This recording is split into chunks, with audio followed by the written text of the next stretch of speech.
পবিত্র রমজান প্রত্যেক মুমিন মুসলমানদের জন্য অতি গুরুত্বপূর্ণ একটি মাস। আর এ মাসে সকল মুসলমান নরনারীর ওপরে রোজা ফরজ করা হয়েছে। রোজাদার ব্যক্তিদের সবচেয়ে আবেগের মুহূর্ত হচ্ছে ইফতারের সময়টুকু। সারাদিন পানাহার বিরত থাকা রোজাদার ব্যক্তিরা এই সময়টার জন্য অপেক্ষা করে। মহান আল্লাহ তাআলার কাছে এই সময়টি অতি প্রিয়।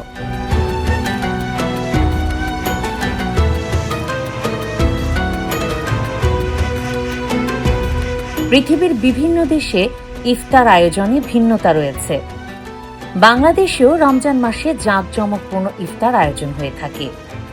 এ সময় বাসা বাড়ি থেকে শুরু করে বিভিন্ন ইফতার পার্টির আয়োজন, মসজিদে মসজিদে ইফতার যেন প্রাচীন ঐতিহ্যের এক অনন্য রূপ চারিদিকে বিরাজ করে।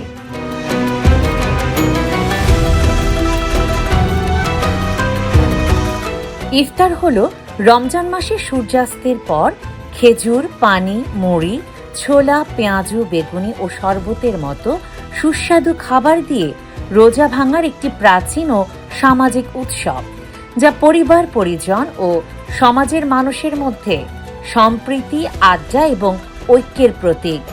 এই ঐতিহ্যটি ইউনেস্কো কর্তৃক সাংস্কৃতিক ঐতিহ্যের অন্তর্ভুক্ত এবং বাংলাদেশে এর বিশেষ গুরুত্ব রয়েছে।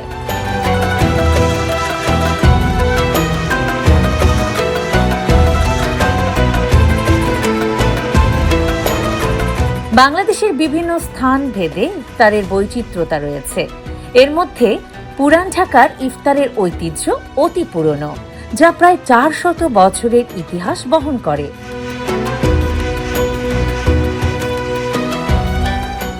82 বছর আগের ঐতিহ্য খাবার বড় বাপের পোলায় খায়, তারে আবার ঘিকা আর বারে মশালা जो भी नहीं खाएगा वो भी पछताएगा। এটার নাম বড় বাপের পোলায় খায়। এই যে শিক্ষিত খাচ্ছি, যেটা আগানে বাগানে বড় হয় নেই, স্কুল মাঠের গাছ খায় বড় হয়েছে। আমার ভাতিজা গেলে 4 পুরুষ, আমার এই বড় ভাই, ওই যে বড় ভাইয়ের বড় ভাই, এই 3 ভাই মিলে আমরা করতেছি। ব্রিটিশ পিরিয়ডে দাদারা করছে। পুরা 12 আইটেম 12 মশলা দিয়ে তৈরি হয় বড় বাপের পোলা। বড় বাপের পোলার মধ্যে গরু মিক্স হয় না 12 আইটেমের মধ্যে। হিন্দু, মুসলিম, খ্রিস্টান, ধর্মীয় অনেক ধর্মীয় লোক খায়। ব্রিটিশ পিরিয়ডেরতেই দাদারা গরু মিক্স করে নেই, আমরা ওই পজিশনেই বানাই। আমার দাদা করছে, আমার চাচারা করছে, আমার বড় ভাই করতেছে, আমরা করতেছি, আমার ভাতিজারা করতেছে। এখন এই যে নাতি আইছে, এরাতে যে 5 পুরুষ হয়ে গেছে। আমার বড় ভাইরাও করে, ওটা দেখে দেখে আমরাও করি। এটা অনেক দিন হয়ে গেছে, প্রায় 100 বছর কাছাকাছি তো এবারে, অনেক পুরানো এটা। আর এই মশলাও এটি পুরানো আইটেম, বড় বাপের পোলা।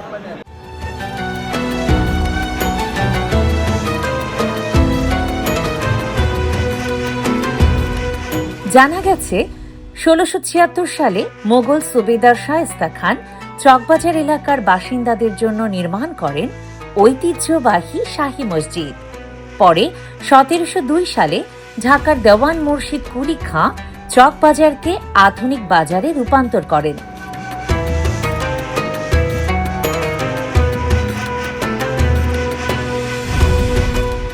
মসজিদের সামনে একটি কূপকে কেন্দ্র করে চেয়ার টেবিল বিছিয়ে ইফতার সামগ্রী বিক্রির প্রচলন শুরু হয়। নাজির হোসেনের কিংবদন্তির ঢাকা বইয়ে উল্লেখ রয়েছে 1857 সালের আগেই চকবাজার জমজমাট হয়ে ওঠে। রোজার সময় এখানে মোগলাই খাবার ও রকমারি ইফতারি বিক্রি হতো। 20 শতকের প্রথম দিকেও ঢাকায় ইফতারির বাজার বলতে বোঝাতো শুধুই চকবাজারকে। এটা আসলে পুরান ঢাকার একটা ঐতিহ্যবাহী বাজার। এখানে সব কিছু পাওয়া যায়, ভালো ভালো জিনিস পাওয়া যায়। মানে সারা ঢাকা শহরে যা পাইবেন এইখানে এসে আপনি সব কিছু একসাথে পাইবেন। আমি এইখানে অনেক কিছু নিছি, মারা নিলাম, আপনার বোম্বে থেকে নিলাম, এদের থেকে 12টা চিকেন নিলাম, জিলাপি নিলাম, আরও অনেক কিছু নিছি, রোল টোল অনেক কিছু নিছি। আমি এখানে ইফতারের জন্য আসছি, খুব ভালো ইফতার এখানে। হ্যাঁ, এটা যোগাযোগ চলতে আছে, খুব ভালো খাবার। হ্যাঁ, খুব ভালো খাবার।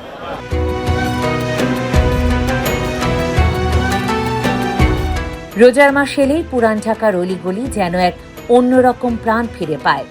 বিকেলের শেষ আলো যখন ধীরে ধীরে মুছে যায়, তখন চকবাজার, নাজিরা বাজার কিংবা ইসলামপুরের সরু রাস্তাগুলো ভরে ওঠে মানুষের ভিড়ে।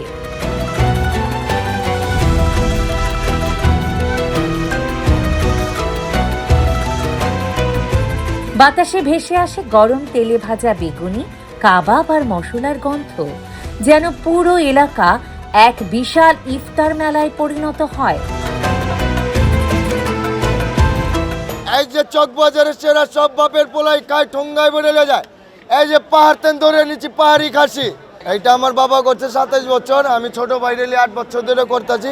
ব্রিটিশ আমলে কই রয়েছে মনে করেন আমার নানা, তারপর বাবা, তারপরে মনে করেন দাদা, এসব কই রয়েছে, ঠিক আছে। তারপরে মনে করেন বাবা করলো, বাবা করার পরে আমরা ছোট বাইরে করতেছি, ঠিক আছে। আমার আম্মা পাকায় দেয়, আমরা বিক্রি করি। পুরান ঢাকার ইফতার শুধু খাবার নয়, এটি একটি সংস্কৃতি, একটি স্মৃতি, একটি ঐতিহ্য। এখানে রমজানের বিকেল মানে জমজমাট ইফতার বাজার।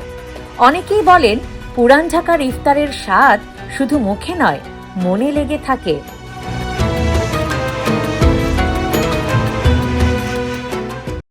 এটা নিজে হোমমেড, এটা বাসার তৈরি।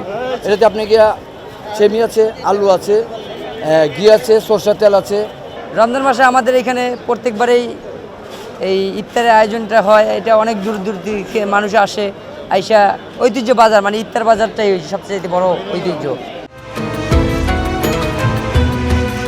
বিকেল 4টার পর থেকেই চকবাজার এলাকায় মানুষের ঢল নামতে শুরু করে।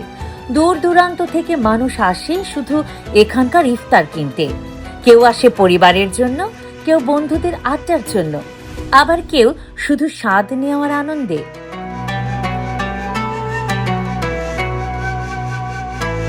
গরম ভাজা, মচমচে ভাজা, ঘিয়ে ভাজা, খাইতে দারুণ মজা। শাহী জিলাপি, রেশমি জিলাপি, বোম্বে জিলাপি, বাপের বেটাই খায়, রাজা বর্ষাই খায়। শাহী জিলাপি চায় তো ঘিয়ে ভাজা পায়।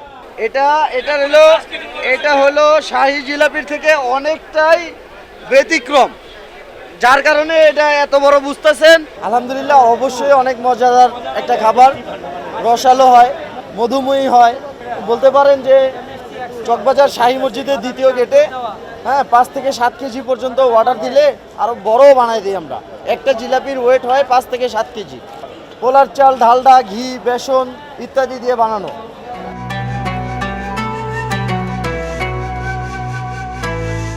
এখানকার ইফতারের সবচেয়ে বড় আকর্ষণ হলো এর বৈচিত্র্য।